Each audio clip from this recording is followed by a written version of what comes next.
કિંજલ બેટા આમાં પાણી ભરેલું છે. હવે હું તને જે જે કહું એમાં ઉમેરતી જજે. હવે એમાં તું કંકુ, મગ અને ચોખા પધરાવ. પછી થોડું કંકુ ઉમેર.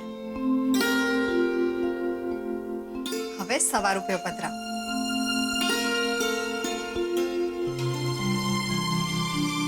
અને હવે એમાં 5 પાન ગોઠવી દે.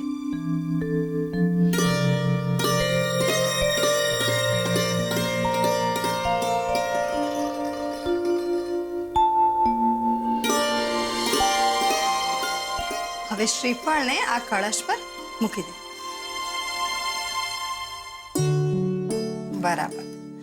હવે આ કળશને પણ ચારે બાજુ એક એક ચાંદલો કરી દે.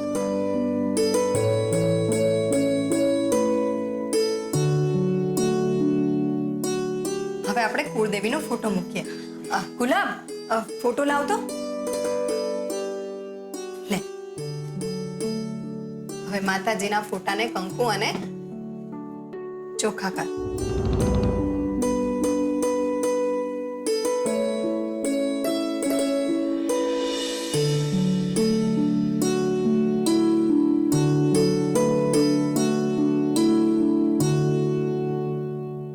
દીવો પ્રગટાવ, પણ એ પહેલા મગનો સાથિયો કરી અને આ કુંભ એના પર પધરાવી દે.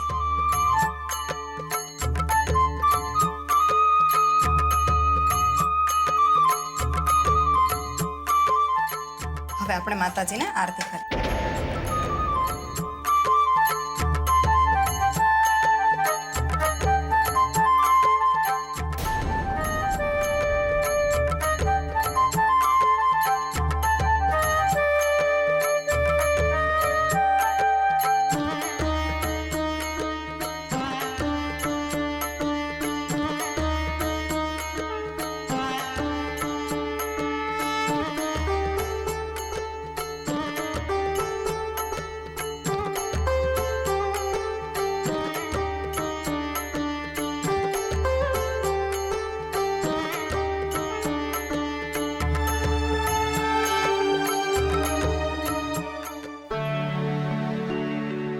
હે ભગવાન, ઘર આ હોય કે બીજું કોઈ ફરક નથી પડતો.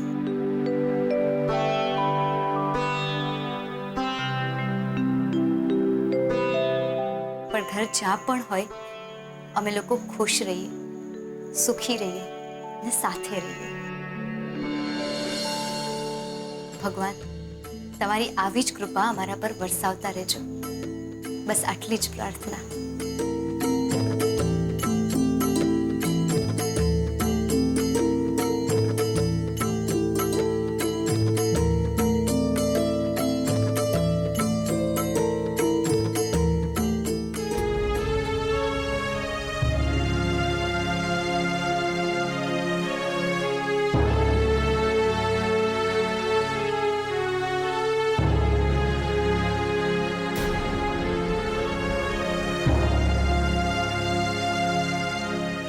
મમ્મી, પપ્પા ક્યાં ગયા? બેટા, એ તો આપણે પૂજા ચાલુ કરીને એટલે બહાર નીકળી ગયા. કેમ? તું હોસ્પિટલમાં હતી ને ત્યારે જ એમણે મનમાં ગાંઠ વાળી દીધી હતી કે જ્યાં સુધી મારી કિંજલ ઠીક નહીં થાય ત્યાં સુધી હું ભગવાનનું મોઢું પણ નહીં જોઉં.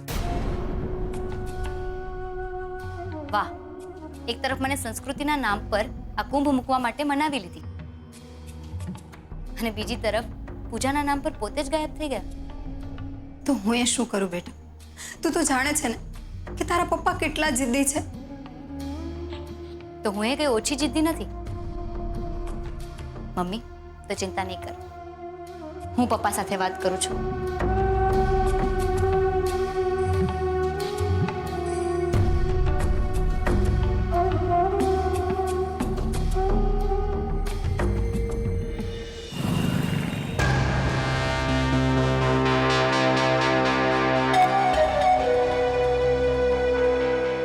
જોજો શાંતિલાલ, ઇન્વેસ્ટ કરવું છે કે પછી પેલા ફ્લાયઓવરની જેમ આ પ્રોજેક્ટમાં મારા હાથમાંથી સરકાવી લેવો છે? હા,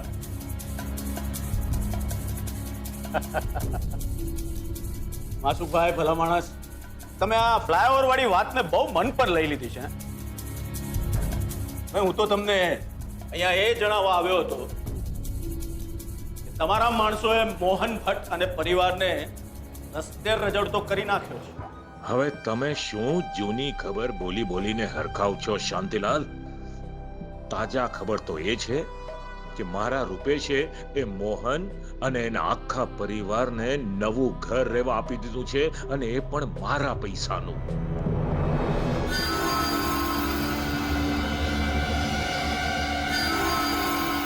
થયું માસુભાઈ? ક્યાં ખોવાઈ ગયું? વેવાઈની પરિસ્થિતિનું દુઃખ થાય છે કે પછી ક્યાંક તમારા વેવાઈની જેમ તમારો પણ તો ફરી જવાનો ઈરાદો નથી? અરે ના ભાઈ, ના એવું કઈ નથી, ચિંતા નહીં કરો. હું માત્ર એટલું વિચારું છું કે હવે એ લોકોનું આગળનું પગલું શું હશે. પગલું શું? બાકી રહેલા પૈસા માગશે? મને પણ એમ જ લાગે છે. પણ તમે ચિંતા નહીં કરો, મારી પાસે એનો પણ તોડ છે. કારણ કે મારા માણસોએ જ્યારે મોહનભાઈના ઘર પર કબજો મેળવ્યો ને ત્યારે ઘરના કાગળિયા પણ કબજે કરી જ લીધા હતા. એટલે તમારે તો માત્ર હવે એક જ વાત વહેતી કરવાની છે કે મોહનભાઈએ જ્યારે કાગળિયા પર સહી કરી એ વખતે તમે એમને પૂરેપૂરું પેમેન્ટ આપી દીધું. પણ મારી વાત તો પૂરી સાંભળો. મને એક વાતનો જવાબ આપો. તમે જ્યારે મોહનભાઈને પૈસા આપ્યા ત્યારે ત્યાં કોઈ ત્રીજું હાજર હતું? કોઈ પણ ના. નહીં ને? બસ તો પછી હવે આ જ વાત ચાલુ રાખો. બાકી ખોટા સાક્ષી ઉભા કરતા તમને ક્યાં નથી આવડતું. વાહ માસુભાઈ વાહ. ખરું કહું તો મને એમ હતું કે મને તમારી પાસેથી ફક્ત કન્સ્ટ્રક્શન લાઈન વિશે જાણકારી મળશે. હા, તમે મને ખોટો પાડ્યો. બસ તો પછી અહીંયા આવી જ રીતે આવતા રહેજો ખોટા પડવા. ચોક્કસ મને ખોટા પડવું ગમશે. વેલકમ.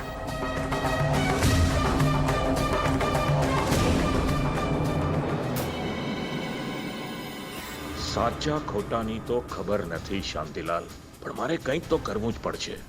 જે પ્રોજેક્ટ પર મારી નજર હતી એ પ્રોજેક્ટ તમારા જેવા બિન અનુભવી માણસો તફડાવી જાય અને મારા જેવા અનુભવી માણસો તમારા માટે ઘર ખાલી કરતા રહે, એ ઠીક નથી.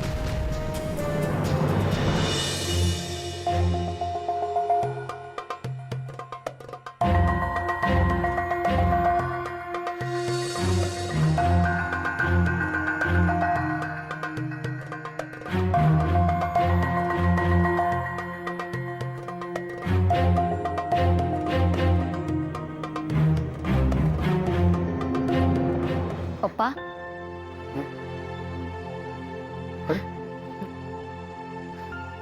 આકાશમાં આ થોડે દિવસે તારા ગણી રહ્યા છો કે પછી આકાશને પહેલે પાર જે ભગવાન બેઠા બેઠા આપણને જોઈ રહ્યા છે એમની સાથે વાતો કરી રહ્યા છો? ને ક્યાંક પછી એવું તો નથી ને કે તમે અમને બધાને કહ્યા વગર અહીંયા આવીને છાની છુપી પૂજા કરી રહ્યા છો? એવું જ લાગે છે મને તો. પપ્પા, યાદ છે તમને નાનપણમાં જ્યારે તમે અમને ત્રણેય બહેનોને મંદિરમાં પૂજા કરવા માટે લઈ જતા અને પછી તમે અમને કહેતા કે અહીંયા જ બેસજો, હું નીચે જઈને પૂજાની થાળી લઈ આવું છું. પણ અમે ત્રણેય બહેનો તમે જેવા જતા કે તમારી પાછળ ભાગી ભાગીને આવીને કહેતા પપ્પા પપ્પા પપ્પા. અને પછી આવીને શું કહેતા? જુઓ જુઓ, આપણે બધા અહીંયા આવી ગયા ને તો ભગવાનનું મોઢું કેવું પડી ગયું. યાદ છે? યાદ તો હોય છે ને બેટા. એ થાળીમાંથી ફૂલો લઈને હું તમારા ત્રણેયના હાથમાં મૂકતો અને કહેતો કે જાઓ ભગવાનના ચરણે થઈ આવો. જેટલા વધુ ફૂલ ધરશો ભગવાનનો ચહેરો એટલો વધુ હસતો રહેશે. અને પછી અમે ભગવાનનો ચહેરો હસતો જોઈને ફૂલ ધરતા જતા ધરતા જતા ધરતા જતા અને તમને કહેતા રહેતા એ પપ્પા હજી ફૂલ આવવા દો આવવા દો આવવા દો આવવા દો, આજે ભગવાનને ખડખડાટ હસાવા છે. એ હસ્યા એ હસ્યા એ હસ્યા.